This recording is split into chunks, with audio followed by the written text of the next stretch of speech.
So today as we continue through our study of the names of God, we come to Olam, which means God everlasting, just to make that last song that much more pertinent. Now, here's what I need to do. We all had an extra hour of sleep last night, right? Which means it's not too early for us to try to put our minds to some really difficult concepts, okay?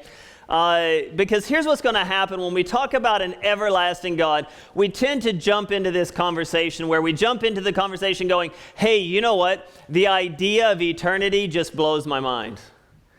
And we want to try to consider what eternity feels like, what it would look like, what it means for it to never end. And then someone brings into that conversation, what about the idea of eternity past and never having begun? And then we all just sit there and go, wow, I can't even think about that. And it's true, you can't. And I want to give you a couple of tools of reasoning just to help you understand why you can't, okay? So to be clear, what I'm not trying to do in this point is to describe to you God. I'm trying to describe to you why it is that we as limited people do not understand God. Imagine God as the author of a story, which is a very easy thing for us to consider because that is very much what we are in. We are this story that is the story of the glory of God and his redeeming story on his creation. So creation is put into place for God's glory. It is a story written for God's glory. Creation has fallen by man's choice to sin. And now God is writing into that story for his glory's sake, his redeeming power. So we are a story and he is the author. And if you consider a story, how oftentimes the story is limited. It's limited to a season. At most a few years, sometimes even hours inside of a book.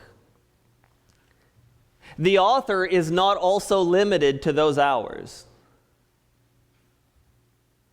The author had time that was outside of the time in that story. In fact, whatever transpires inside of that story does not have to even be the reality of the author. For example, an author could sit inside of a snow-bound office next to a fire and write a story about the tropics.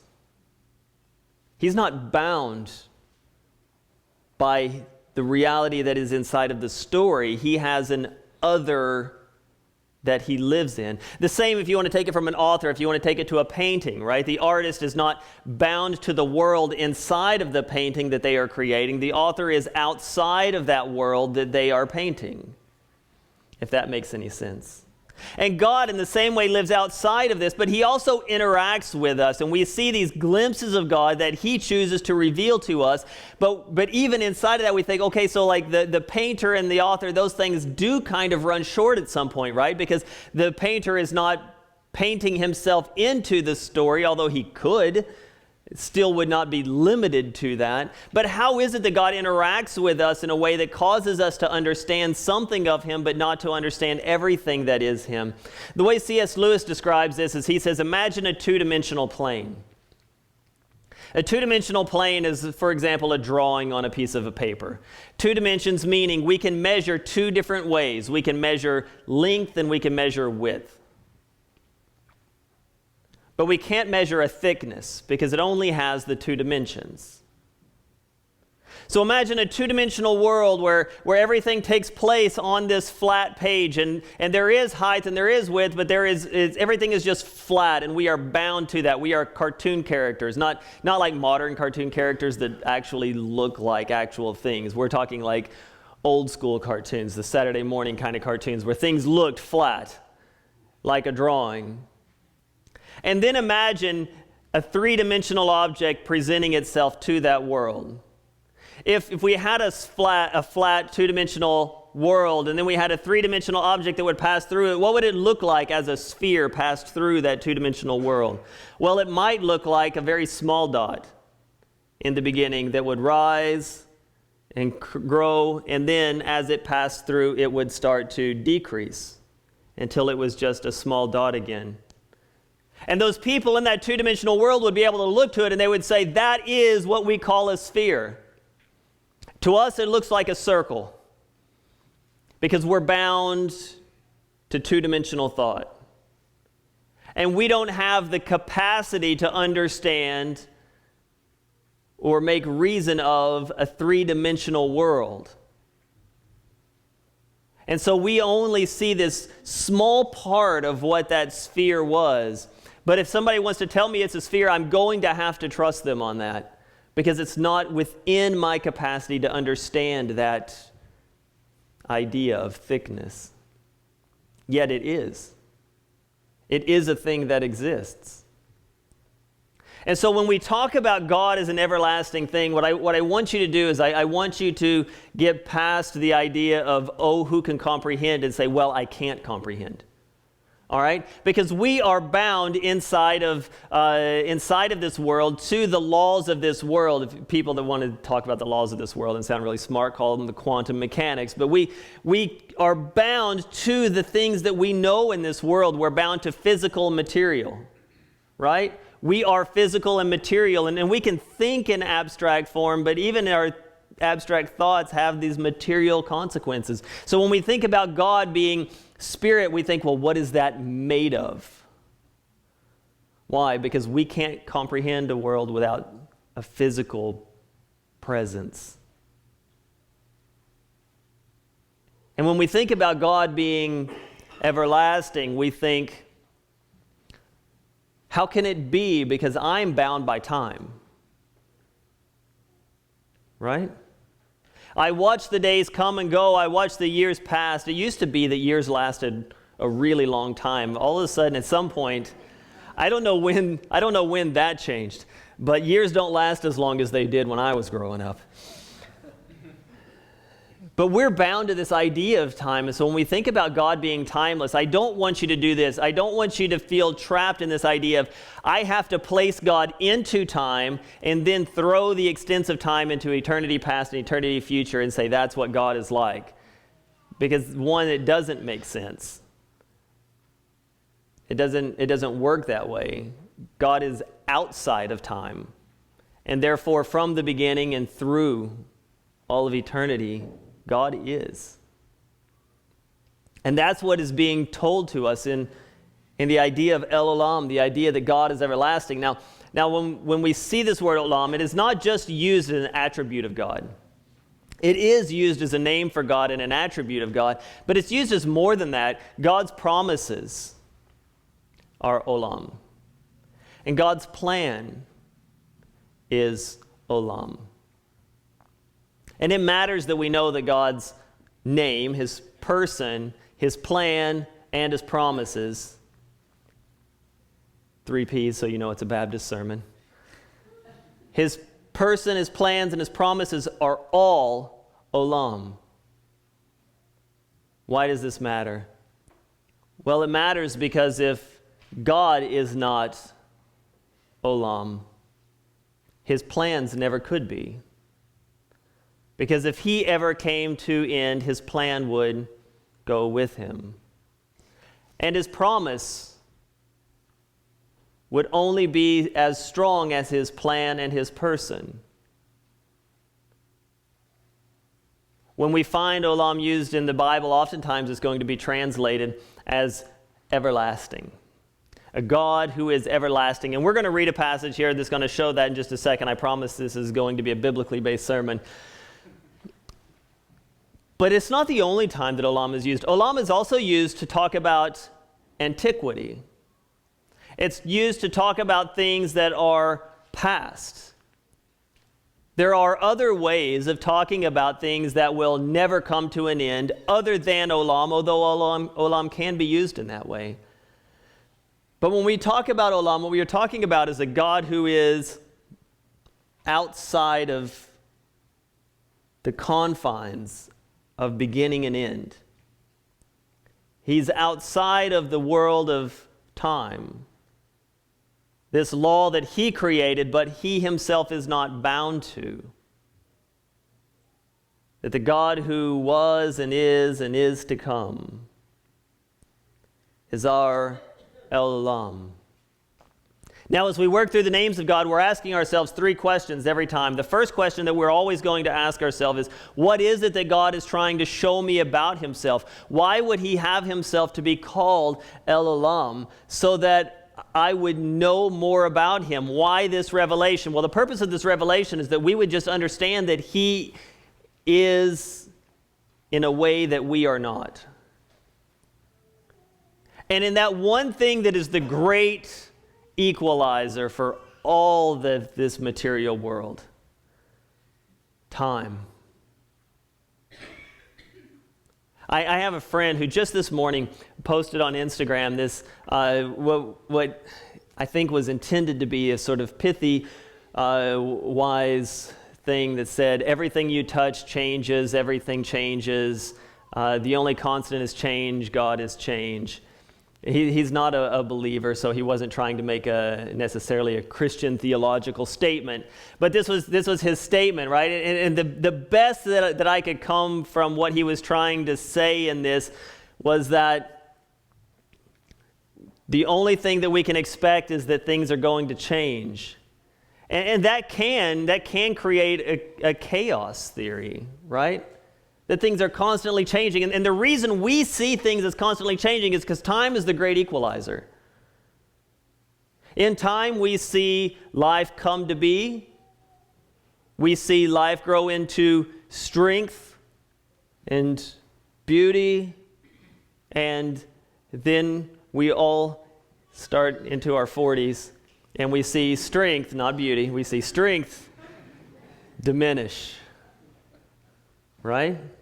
And we watch this cycle of time. It's not even a cycle, it's just this rise and fall of life that is bound to time. And we don't only see it in ourselves, we see it in the world around us, right? You plant a tree, it grows, it flourishes, and given enough time, it will in and of itself start to suffer the consequences of time. And so when God is telling us that he is El Olam, he is telling us that he is beyond time, he is outside of time, that this thing that is the great equalizer for us, it is not God.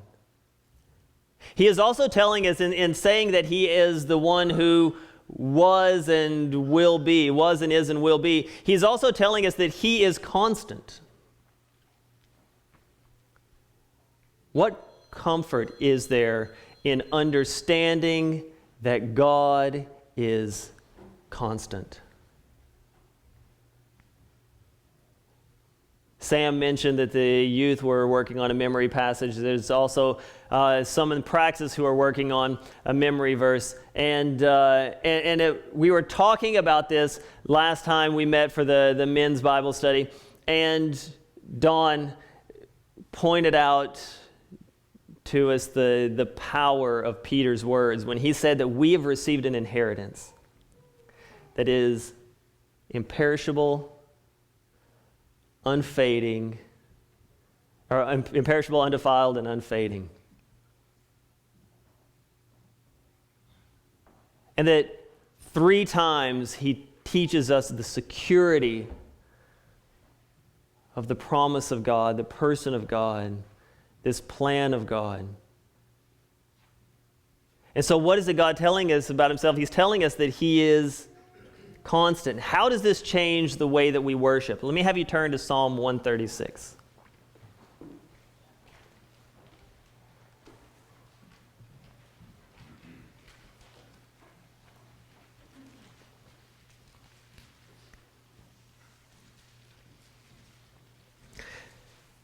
Now, the structure of Psalm 136 is a little bit different than what you would find in most Psalms. It is a particular style of psalm that is going to be a reader and a response, and we're going to do the reading and response because I think it's a powerful thing, and I want us to do this together. But I also want to lay out a couple of things for you that are going to take place in this. In verse 1, it says, "Give thanks to the Lord, for he is good. His steadfast love endures forever." Now, depending on your translation, there's a lot of variety on how the back half of this is is going to be described. Because what it actually says is, give thanks to the Lord, for he is good, his love, Olam.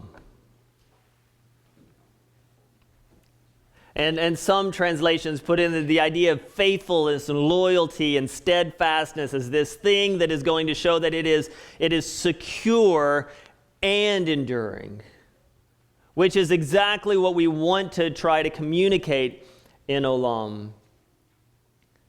I think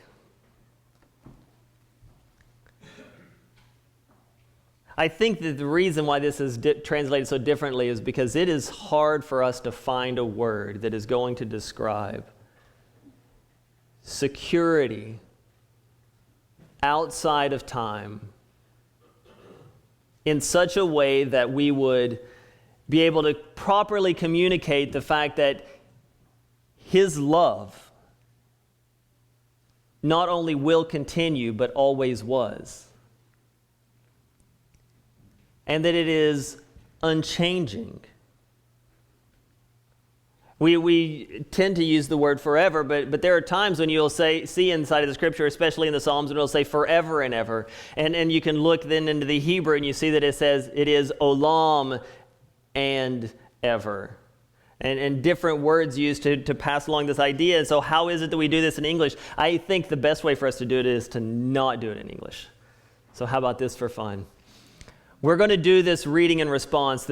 You'll see inside of it that it's a movement in 3 parts. It begins by talking about God's creative power, and then it goes from talking about God's creative power to talking about God's restorative power, that he is going to be the defender of his people, and that he is faithful in that. And not only is he the creator and the sustainer, the defender of his people, but he is also the provider, is how it's going to end. And so I'm going to read it, and rather than having you respond, because you all have different translations, I'm going to read the first part. And when we get to the words where it would say, for his steadfast love endures forever, you're going to say, for his love is Olam.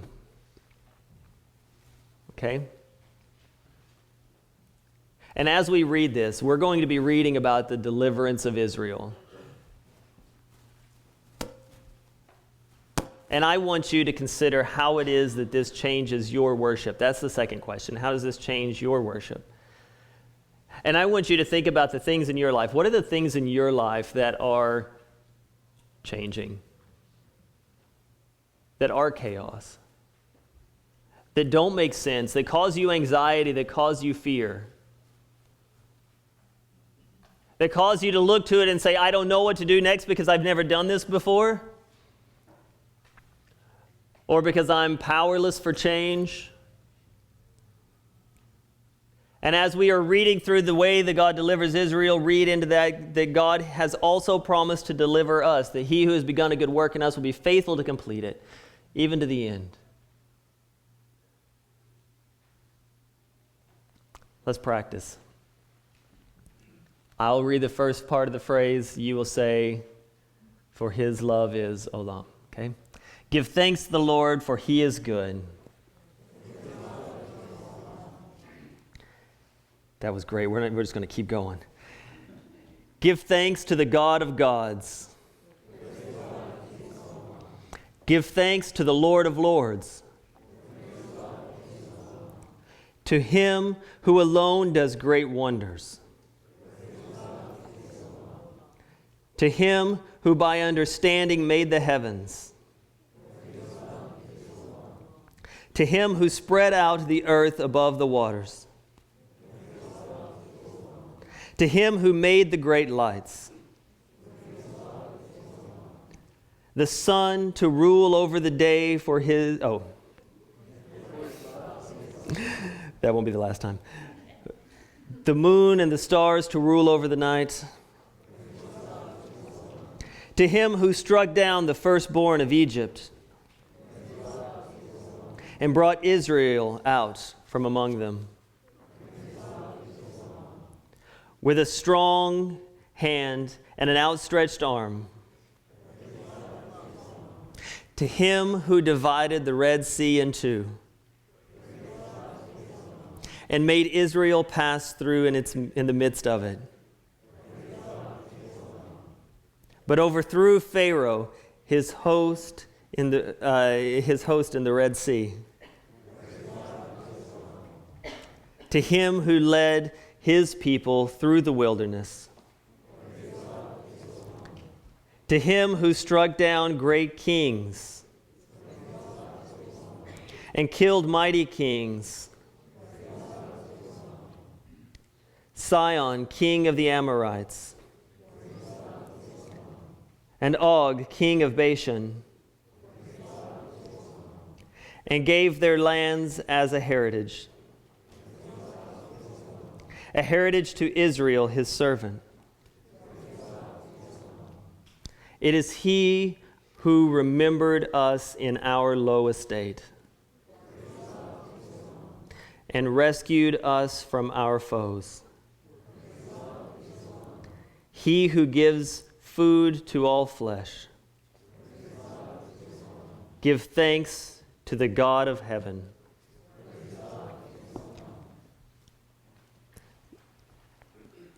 Now, we are not a people who are accustomed to read response liturgies, that sort of thing. This is very repetitive. You might even say redundant. Some might even look at it and say, you know what, it might even be bad preaching structure to take people through a thing that is going to, at some point, get people to go, okay, we get the idea, let's move to the end. But I just want to encourage you not to move so quickly through that.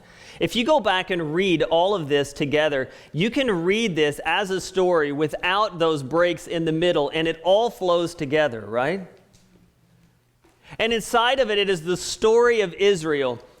And it's the story of a God who created because he had a purpose and a plan, and he brought that plan into being. And when his people thought that they were at their worst, God was there for them. And the author is recounting this story. This happens over and over and over again in the Bible, that people recount the story. They're told time and time again, recount the story. Remember what it is that your God has done for you. And in the midst of remembering all of this, the psalmist just can't help but stop every phrase and say, why?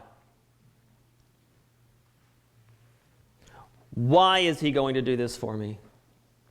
I'll give thanks to the Lord, for he is good. Give thanks to the God of gods. Give thanks to the Lord of lords. To him alone who does great wonders. To him who by understanding made the heavens. To him who spread out the earth and above the waters. And to him who made the great lights. To the sun and the moon over the day.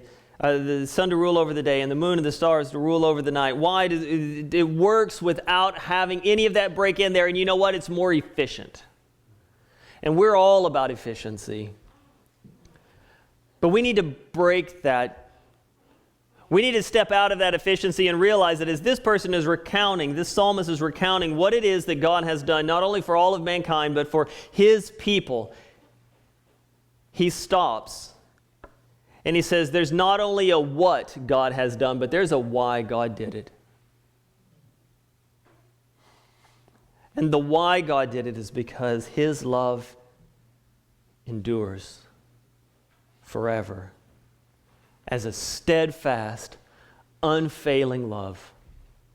And that is the love that you live in if you receive his gospel.